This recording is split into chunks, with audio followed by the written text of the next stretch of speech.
Welcome guys to the tutorial info channel.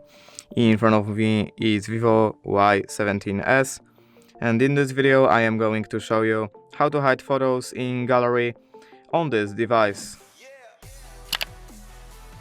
Alright, so to do this, firstly we have to open our gallery app, and right here we have to choose the photo that we want to hide. For example, this one. So now we have to hold on this photo.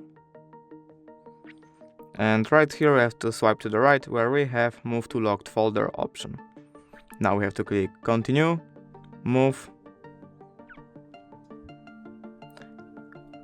We have to wait a second, and as you can see, this photo is not here anymore because it's now hidden in locked folder. And basically that's it. If you did enjoy this video, leave a like and subscribe. Thank you guys for watching. Bye!